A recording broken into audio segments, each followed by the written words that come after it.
So as we think about the iconic brands, we don't have to be Disney to be great. We can be whatever business we have, and we can differentiate on service. And service is a defendable competitive advantage. If I were to ask you right now, in the Fortune 500, name the truly customer-centric companies, when I ask that question of audiences, rarely do we get past 10. 10 out of 500 are the greatest companies there are. 490 all know that it's good business to be customer-centric, and yet they don't or can't deliver on it. And that's because it's not easy, which is good news and bad news. It's bad news that it's not easy. It's hard. The good news is if we get there, it's a defendable competitive advantage that our competitors can't buy. So I was the first to define the word touchpoint on Wikipedia years ago.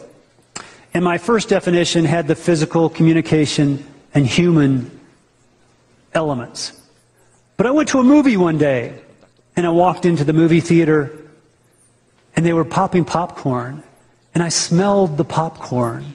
And as I smelled the popcorn, it was kind of a Pavlovian response in that I started to popcorn. I think I want some popcorn. And it hit me then that our senses can also pick up touch points. Think when you go into a store in the mall, if they're playing a song that you really like, how it kind of buoys you, it picks you up. I like the song, I feel like dancing, and maybe I feel like buying more. So the music is a sensory touch point. The temperature in this room is a sensory touch point.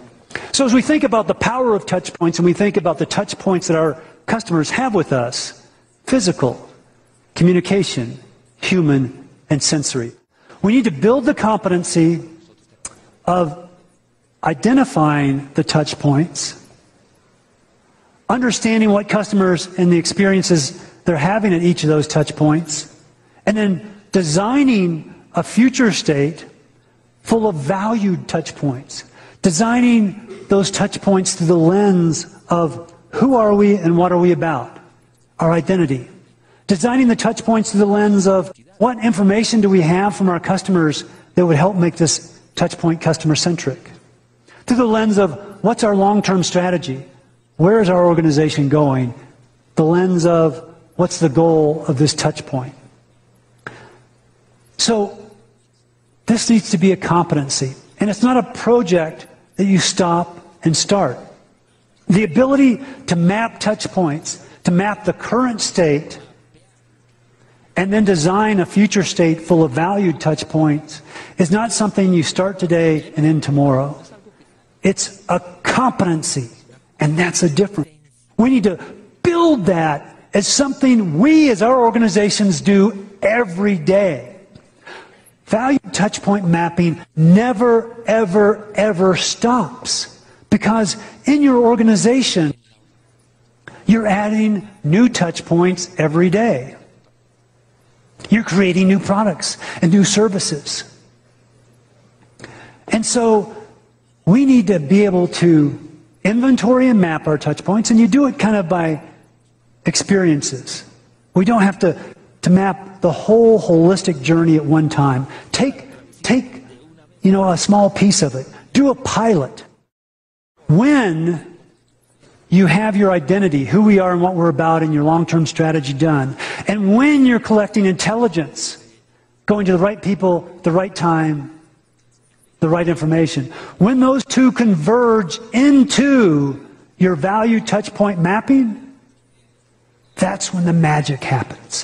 When we start to develop valued touch points based on what we know because of the intelligence, when our valued touch points are based on who we are and what we're about, wow, it's really, really powerful, and it's magical. I moved to Florida a couple of years ago, and I needed a dry cleaner. And so I sought a dry cleaner, one that I could drive up to, because in the States, some dry cleaners have drive-thrus where you don't have to get out of cars. There's a window. And I saw one on a route that I drove frequently, and the first one I tried, I drove up and they came out, they picked up my clothes, they asked my name, they took down the information, and away my clothes went. A couple days later, I returned to pick up my clothes, and I rolled down the window, and the man came up and said, "Mr. Brigman, I have your dry cleaning. It's going to be $22. I said, "Thank you." And he says, "I'll be right back with your dry cleaning." And he goes and he gets my clothes, and he comes back with the dry cleaning, but he comes back with something else. A cold bottle of water. He says, "Mr. Brigman, here, I would like you to have this bottle of water." Now in Florida, it gets pretty hot. Having a nice cold bottle of water was refreshing. And I thought, well, that was a really nice touch point. They've done some analysis of their call center. And so every time a customer has to call back about the same issue, their likelihood to recommend that company declines 36%. So I call once. This company, interestingly enough, is measuring call time. So what's the rep doing? You know, blah, blah, blah, blah, blah, and get them off the phone. Because I'm measured on how quickly I can get this person off the phone. Well, now maybe this person's issue isn't resolved, so now they have to call again. Having to call again, they're 36% less likely to refer that company. So they're on the phone. Again, the call rep, ooh, too long. If they have to call back a third time, another 36% less likely to recommend. Antonio was a neurologist, and he had a patient named Elliot. Elliot was a great father and was active in his church. Elliot held a great management position at a large corporation, and Elliot was really smart. Elliot tested in the 97th percentile of IQ, of intelligence. Unfortunate for Elliot, he had a small tumor in his brain.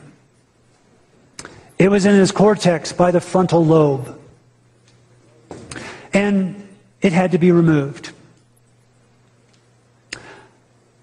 He went through the operation. The tumor was removed. After the operation, and Elliot had another IQ test.